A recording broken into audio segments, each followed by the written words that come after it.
Reims, September 1944. Here, where in 8 months' time the German Wehrmacht will sign the capitulation papers of unconditional surrender, Hollywood filmmaker George Stevens and his team of press photographers and cameramen are documenting the last days of the Second World War in Europe. Back in Hollywood, Stevens had directed box office hits featuring stars like Katharine Hepburn and Cary Grant. Now, his work centered on the fall of the Third Reich. On this visit to a champagne factory, Stevens, a scriptwriter by trade, wanted to know what all the bottles had been intended for. A wedding or a romance? Would they have induced a mere mortal to change his whole life?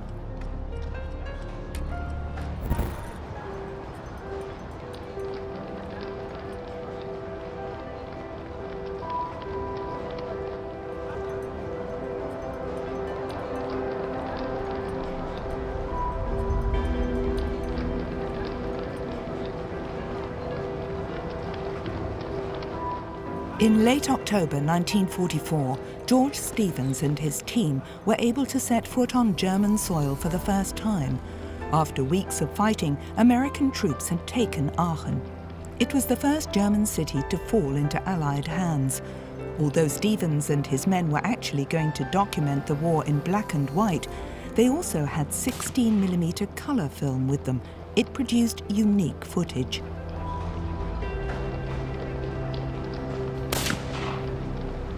This young German had tried to stop the GIs with a bazooka.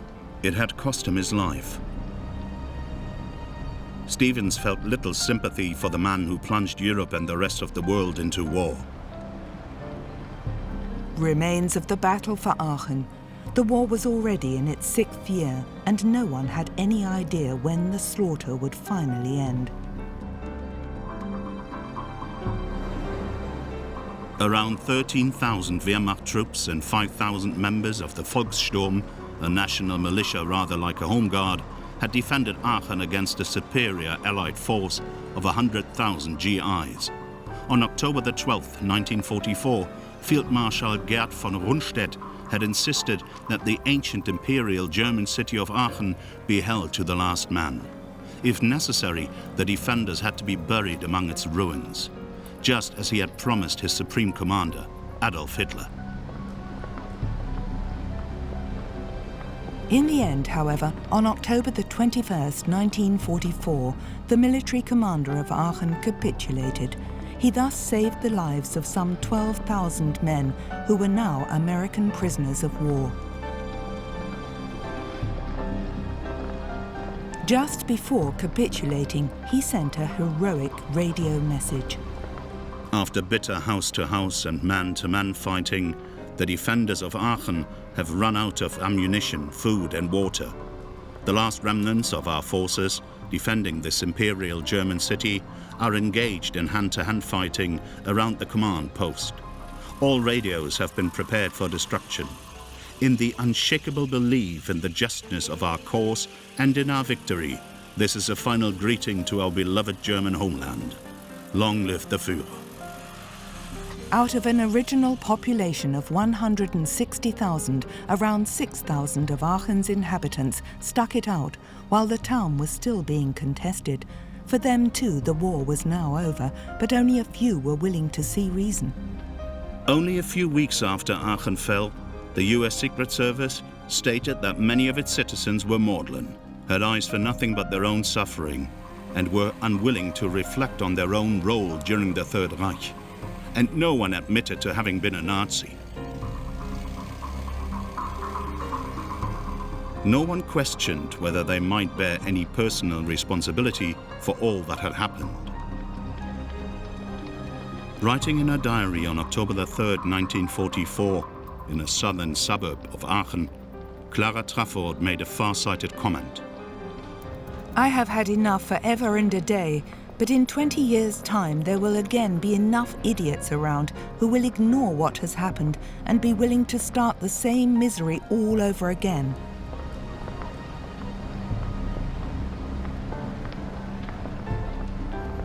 In Aachen, George Stevens' team shot roll after roll of film. But because it didn't contain any actual fighting, The footage was never shown on any newsreel. The Hollywood director Stevens took great care not to expose his team to danger. As a result, it was only years later that the color films were found in his estate.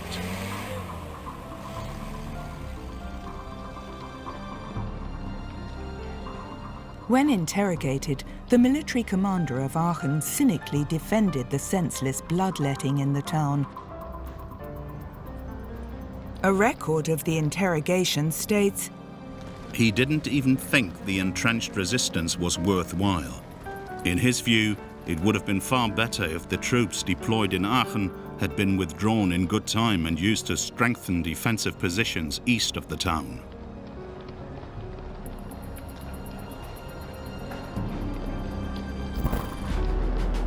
It took more than 4 months for the Allies to reach the Rhine.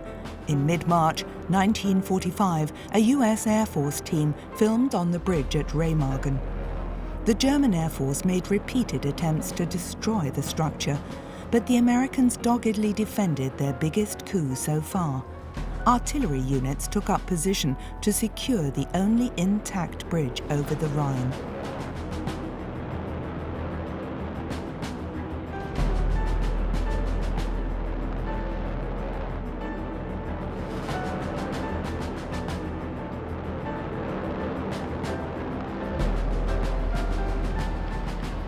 The bridge at Remagen was one of the first locations in Nazi Germany where the Special Film Project 186 was used. On March 7, 1945, US forces managed at the last minute to prevent the railway bridge from being blown up. Within 24 hours, 8,000 GIs had established a bridgehead on the far side of the Rhine, Germany's river of destiny. All attempts by the German Air Force to block the crossing point were in vain. Even bombarding the bridge with Hitler's wonder weapon, the V2, proved fruitless. Time and again, German planes were brought down by American artillery fire. Scenes like this were particularly important for the US Air Force camera team. Their mission was to document the aerial battle for Germany so it could be shown in cinemas back home. To make this possible, those responsible had sourced the country for 16mm color film and shipped it to Europe. One major element of the Air Force cameramen's mission was to document the success of American bombing raids. So in March 1945, a team visited Düren to take on-the-spot footage for the first time. The small town west of Cologne was nothing but a pile of rubble.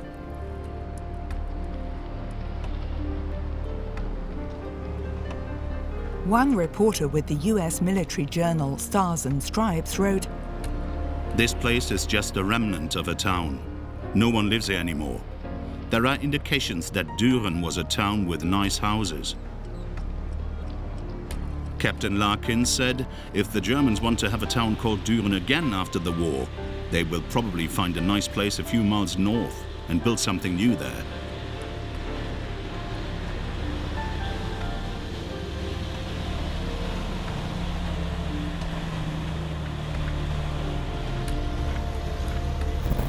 At around the same time, on the other side of the border, somewhere in Belgium, American Supreme Commander Dwight D. Eisenhower had arrived to visit troops.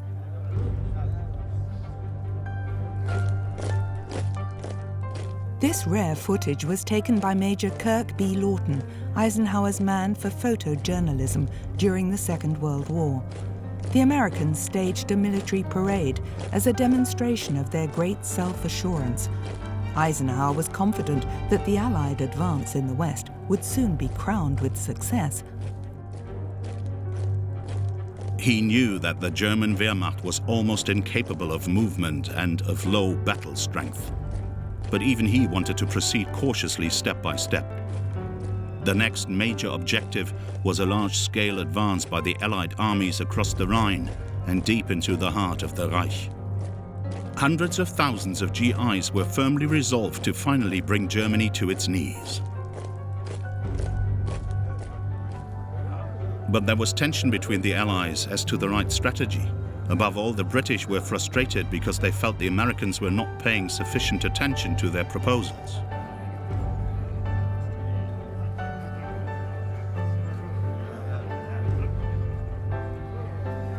Also present at the parade was Hollywood film star Marlene Dietrich.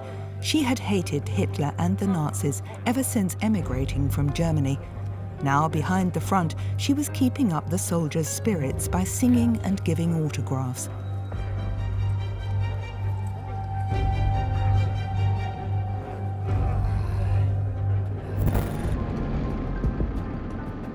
On March the 23rd, 1945, the Allies crossed the Rhine on a broad front.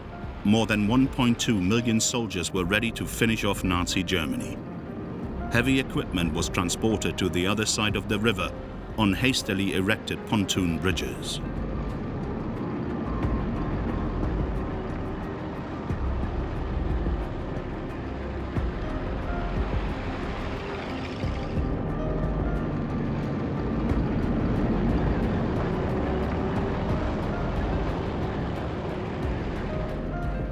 The Wehrmacht had little to offer in the way of resistance.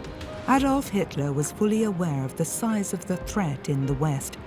Germany's commander-in-chief feared that, in view of American superiority, his troops might surrender in droves.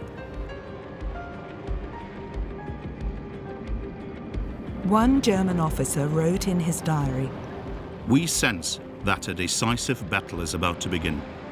The enemy crossed the river at 3 points which initially were separate.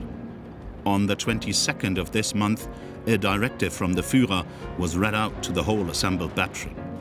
Anyone taken prisoner by the enemy, it said, without being wounded or clearly having given his all, will be punished. Not only will he be disgraced, all financial support for his family will be stopped, and his family will be made responsible for his action." Everyone had to sign to say that they had heard the order.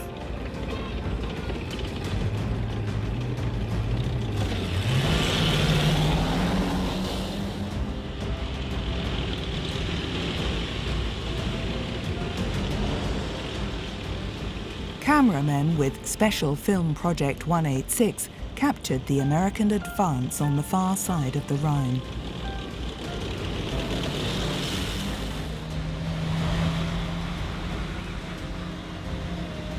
At this time, a young woman in Frankfurt felt like she was living in a vacuum. "We're sitting here waiting for the Americans. At last I have the time once again to think about the history of our world, which is so often written by power-hungry idiots. If it didn't cost human lives and thus be so tragic, it would actually be amusing."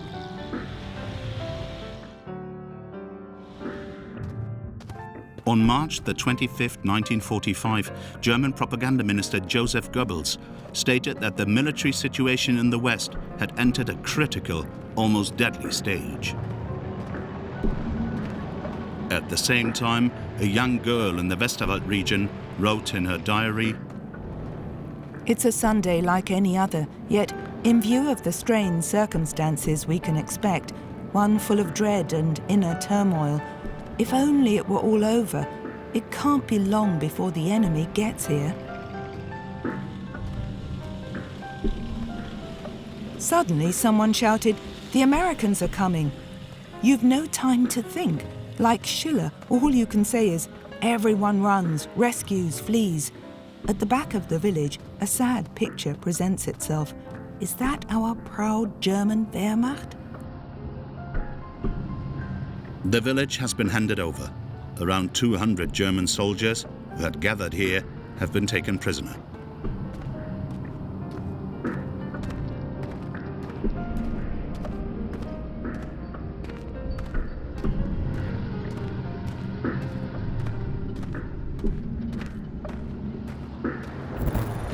Also on March 25th, Britain's Royal Air Force bombed German positions and roads to block any retreat into the Ruhr district. Only 24 hours after the start of the operation, the British had already established a bridgehead about 10 kilometers wide on the other side of the Rhine. In the hinterland, trucks were waiting to transport sections for more pontoon bridges.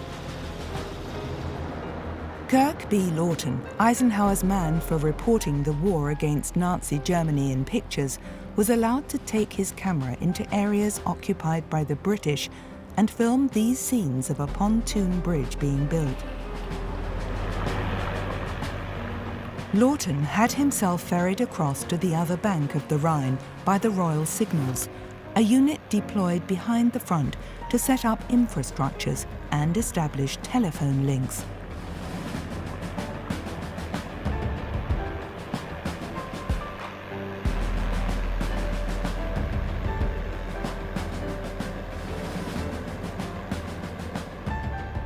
On the shore, the ground was being swept for landmines planted by the Germans.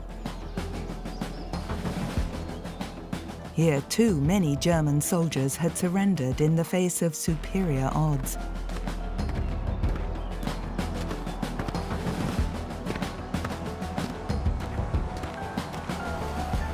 British military strategists had prepared Operation Plunder with the utmost precision.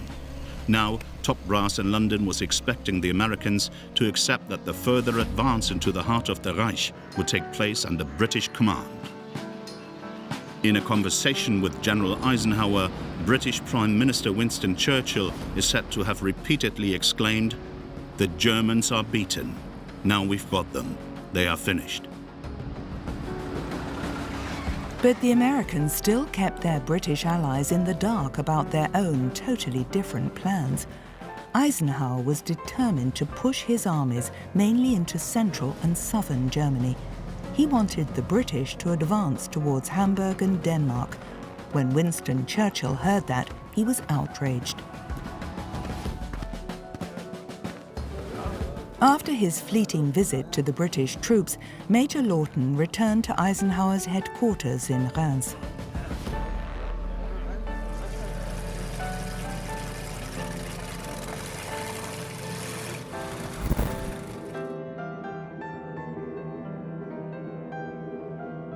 In early March 1945, Cologne became the first major German city to fall to the Allies.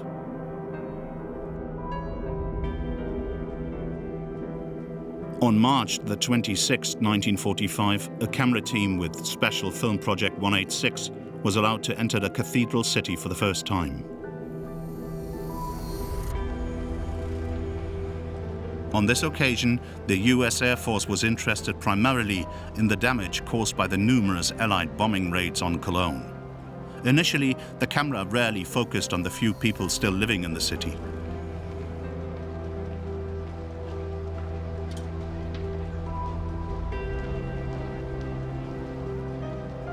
American author and journalist Janet Flanner arrived in Cologne only a few days after its fall. She wrote, Cologne on the Rhine is now a paradigm of destruction. Cologne has been blown up with its medieval splendor. In the rubble and loneliness of physical destruction, Cologne leans on its banks, bare of any form and unadorned.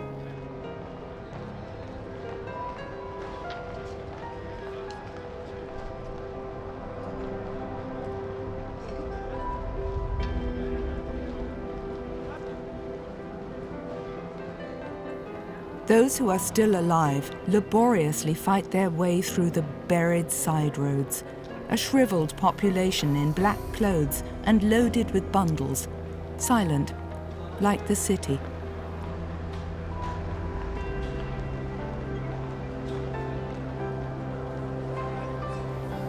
No one knew exactly how many people were living in the ruins of Cologne. At least 50,000 according to some estimates. But the actual figure could have been as high as 200,000. On March the 26th, 1945, a crowd had gathered on the Chlodwigplatz to hear the occupying Americans make proclamations from the back of a truck.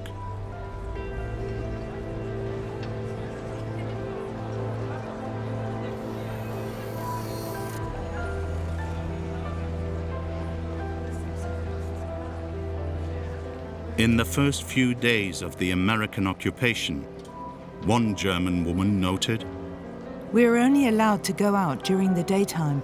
After 7 p.m., a curfew comes into effect. We're bombarded with rules and regulations. This time they really are driving militarism and National Socialism out of us. They're not permitting a single trace of what life for us used to be like." High-ranking Nazis and SS henchmen had fled the city before it capitulated. Above all, the people of Cologne were happy that for them, the war was over now. One of them said that first and foremost, occupation meant an end to the horrors of air raids and artillery bombardment, to the fear of being evacuated somewhere, whether they liked it or not, and an end to constantly living underground.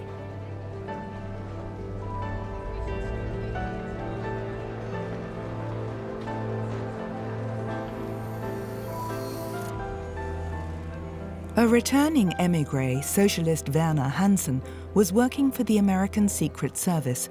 On March the 27th, 1945, he wrote this about the people of Cologne.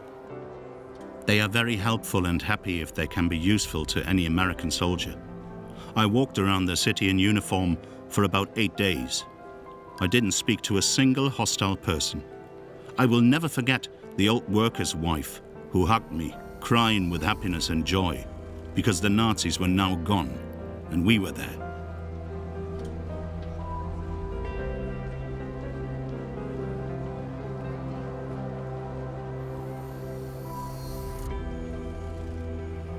The landmark of Cologne and the symbol of past German culture survived the war almost undamaged. Allied bomber pilots had been instructed not to endanger the cathedral.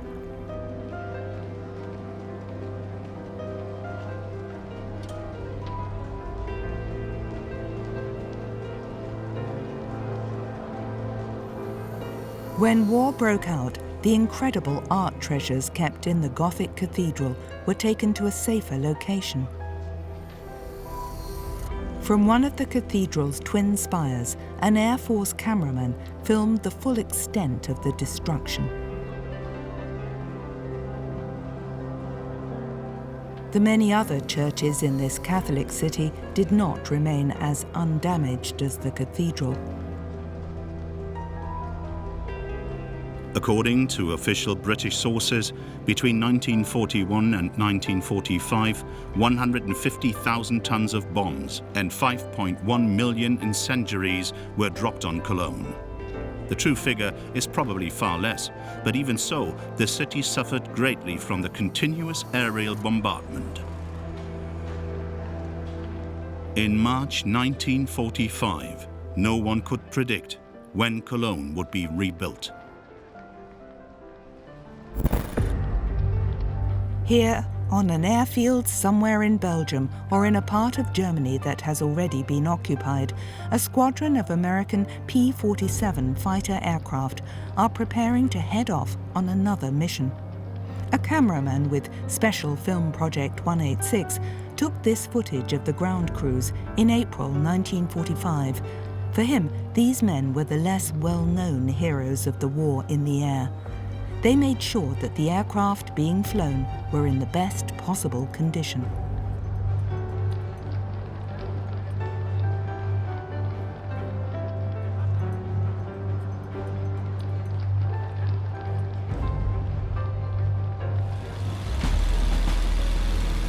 The P-47 Thunderbolt was a single-engine American fighter bomber which proved to be one of the most effective aircraft in the war against the Nazis.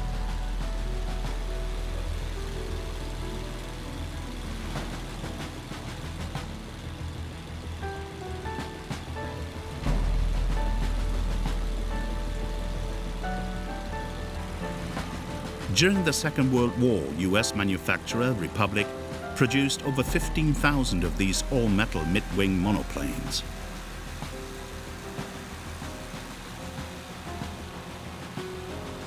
The P-47 had just one pilot. As a rule, Thunderbolts attacked their targets in small squadrons. That was also the case in March and April 1945.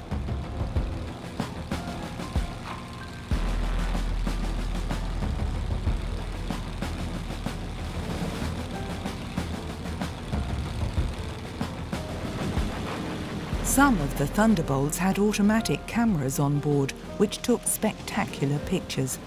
In order to cripple the Wehrmacht's supply routes, the pilots attacked literally anything that moved.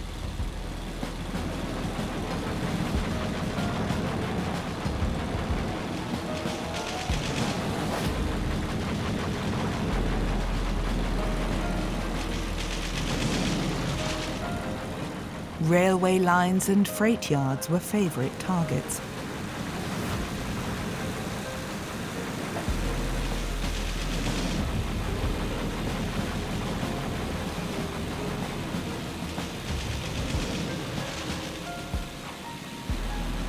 Time and again, individual vehicles were also attacked, because every army truck or military staff car that was hit would no longer be able to lengthen the war in Europe. The US Air Force had long since gained control of large areas of German airspace. So as a rule, its planes usually carried out their missions without being threatened.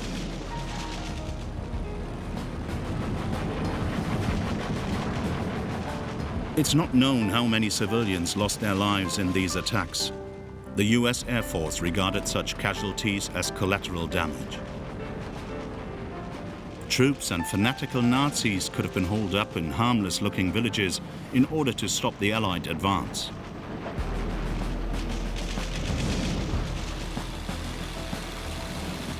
The US Air Force's bomber fleet was also in action over Germany, hitting strategic targets. The aim was to make airfields and supply routes unusable.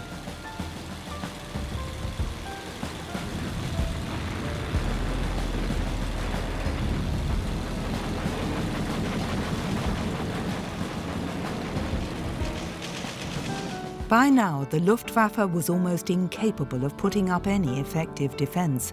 The Nazis had ultra-modern jet aircraft at their disposal, but often their Messerschmitt Me-262s were grounded, mainly because of a shortage of fuel.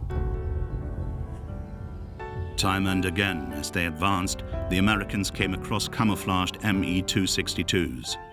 The jet was capable of attacking Allied aircraft at a speed of up to 870 kilometers an hour.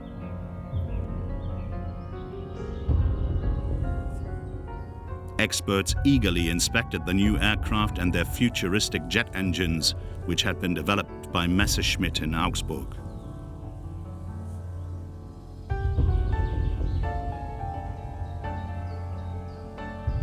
The US Air Force had every reason to fear the Me-262. Its fleets of bombers had been successfully attacked time and again. American pilots had little chance of defending themselves against the fast jets. Me-262s were still shooting down numerous US aircraft even in March and April 1945.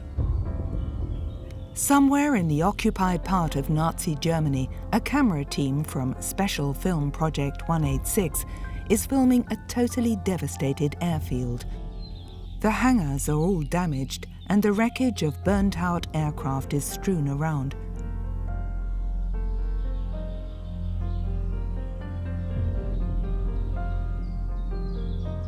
To enhance the effectiveness of this pan shot, the camera team have placed a portrait of Hitler in it, upside down, of course.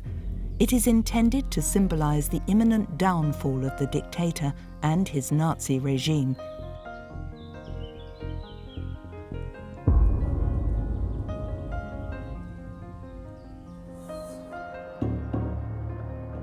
In late March, south of Koblenz, another US Air Force camera team filmed an Allied air attack on a German military convoy.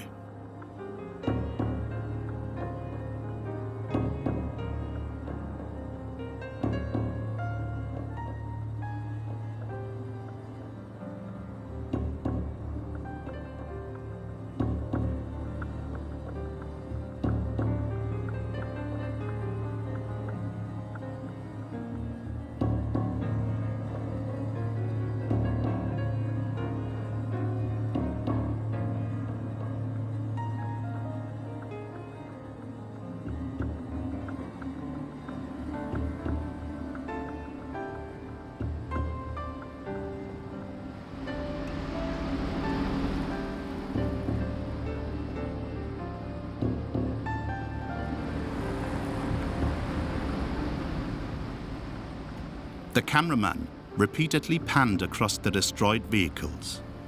We can only imagine the dramatic scenes which took place here. It is not clear whether this convoy, which belonged to the notorious SS, was on its way to the front or was looking for refuge from the advancing Americans. Nor can we tell how many soldiers lost their lives here.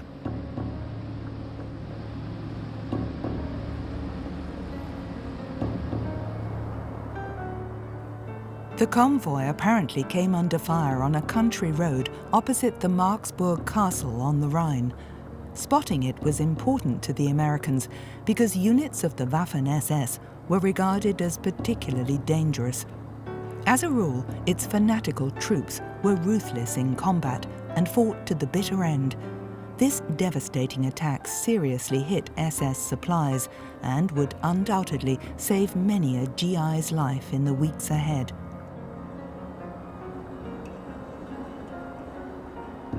According to notes made by the cameraman, this German was also a member of the SS. He had surrendered to the Americans wearing harmless-looking civilian clothes. It's not clear what happened to him. He was probably taken to a prisoner of war camp.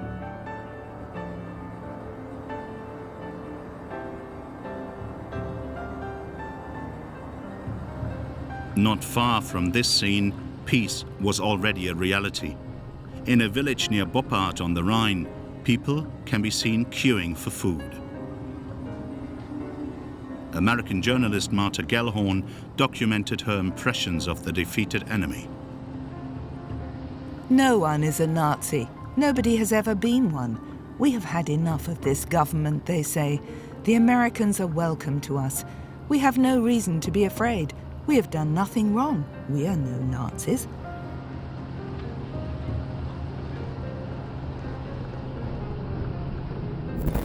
"60 kilometers downstream, an automatic camera belonging to the Air Force team took this aerial footage of the bridge at Remagen. The bridge, which had long since become a symbol of imminent victory, had by now collapsed.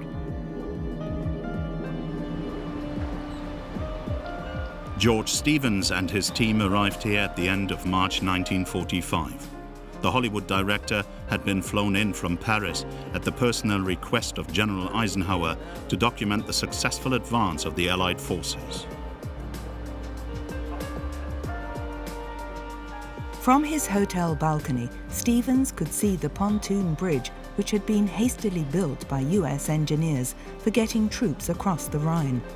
When the United States entered the war, the 40-year-old veteran of Tinseltown had put his career on hold to do propaganda work for the American government.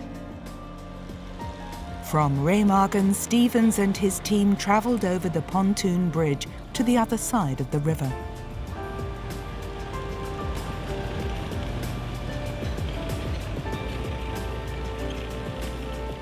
A few young Germans momentarily blocked the cameraman's view of ruined buildings on the riverbank. Adolf Hitler had declared the Rhine to be an unsurmountable bulwark against the Allied advance in the West. Germany's river of destiny had to be held at all cost. But now in Remagen, the war was already a long way off. Here, Stevens and his men are inspecting the ruins of the bridge. On March the 17th, 1945, US engineers were carrying out maintenance work on the seriously damaged bridge when it suddenly collapsed. 25 GIs were killed immediately, and 3 more died later from their injuries. A plaque commemorates the glorious capture of the railway bridge on March the 7th. As they retreated, the Germans had mined this tunnel. During the war, it had served the local population as a shelter from Allied bombing raids. A plaque bears the names of those American engineers who lost their lives when the bridge collapsed.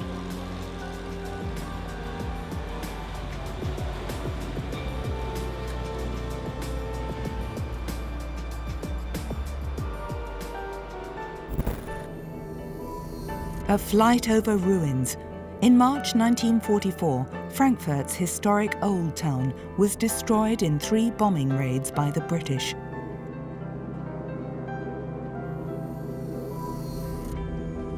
Even then, experts were already thinking about how the city might be rebuilt after the war, but its Nazi bigwigs immediately forestalled such plans. In 1944, the Nazi Party newspaper, the Völkische Beobachter, published an article which rejected any nostalgic sentiment with regard to the later reconstruction of what the paper described as our cities murdered from the air in barbarian attacks. People must be prepared, it said, to take a radical decision and allow that which is dead to rest in its grave. In this respect, hatred must become holy.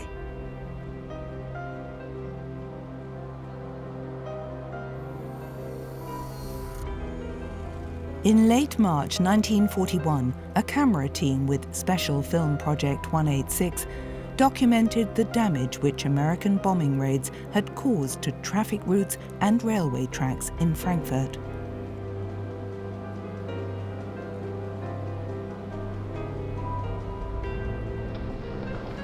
The cameraman also filmed German prisoners of war being led out of the city.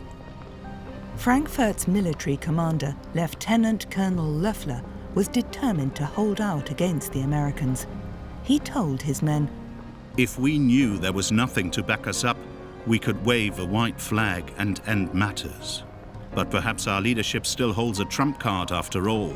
In that case, it must never be said that our, or my, failure prevented it from being played. Therefore, we will do what we have to do."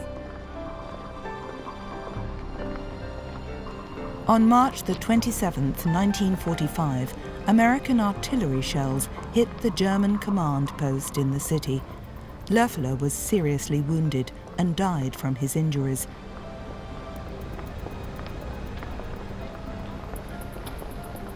In Frankfurt, too, the war was over.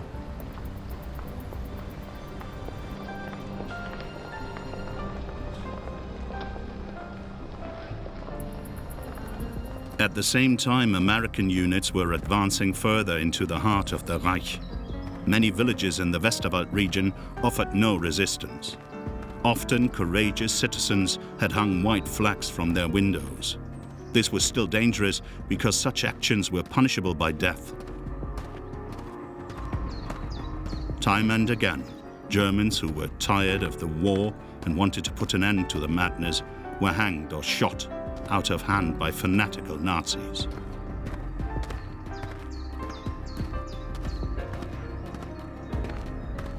A situation report by the Allied Supreme Command stated, "The enemy is facing a situation in the West that is beyond his control. There is no point in prolonging operations. Hitler is defeated. However, like all other Napoleons, he's not leaving without fighting to the last breath. It only remains to be seen how long that breath will last, or whether the Germans will be willing to go along with it."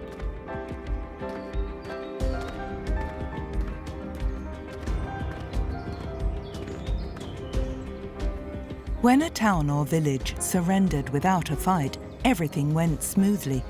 Often tank traps were removed by the inhabitants themselves so that US armor could advance more quickly.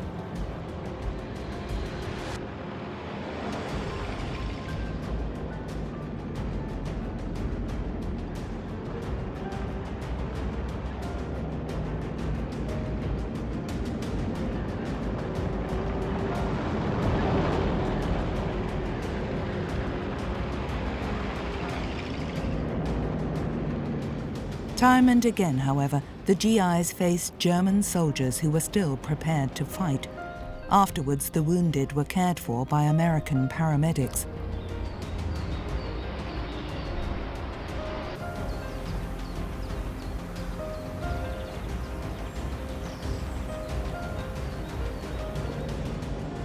On March the 31st, 1945, American troops occupied Bad Hersfeld. After offering brief resistance outside the town, its commander decided to surrender. French prisoners of war welcomed their liberators. A camera team with Special Film Project 186 captured the moment the war for this town came to an end. Here, a delegation from the municipal administration and the military negotiate the peaceful handover with an American advance party. Most of the inhabitants were relieved to have got off so lightly.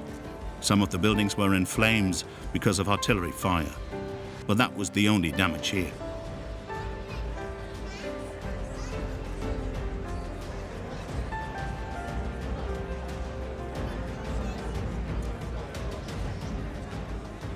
At first, many Germans were still afraid of the victors, but because most GIs were friendly, their fear soon gave way to curiosity.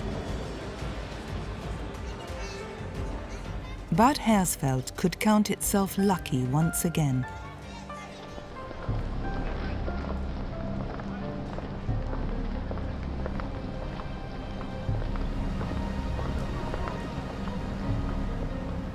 On March the 31st, 1945, a German soldier waiting in Thuringia for orders wrote in his journal, "It's uncertain if and how we are going to carry on.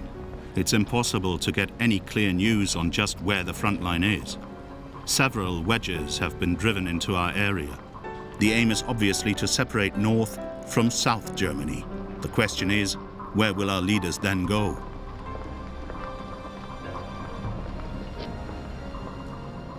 Near Wolfhagen in northern Hesse, a US Air Force cameraman filmed a temporary prisoner of war camp.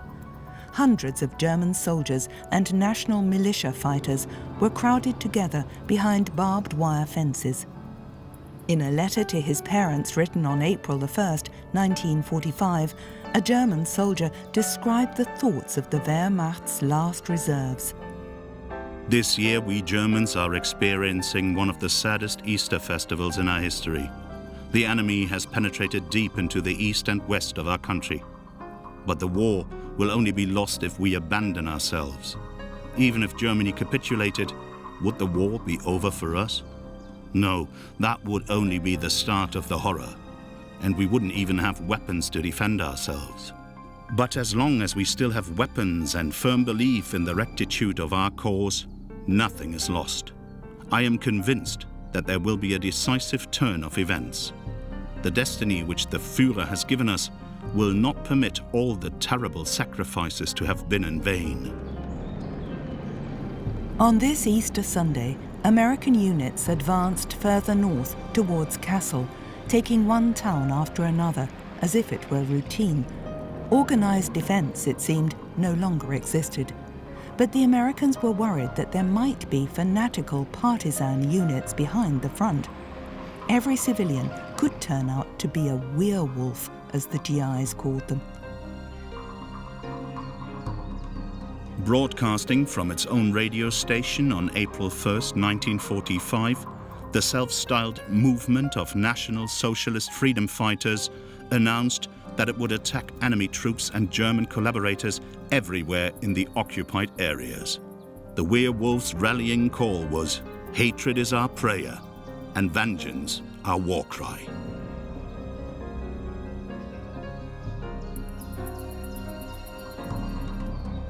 Propaganda Minister Joseph Goebbels wrote in his diary, "The werewolf consciously turns to the political minority of those stalwart souls who always form the steel tip of the leaden wedge of the people."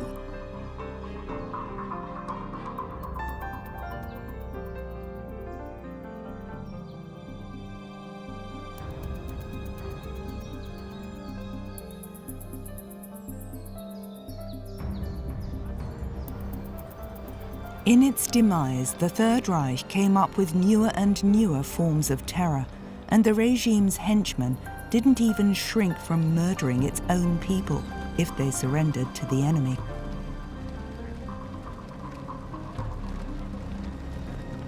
Days and weeks of uncertainty still lay ahead of the US troops. Their mission was to bring down Germany with military might, and US camera teams continued to document the end of the war in color.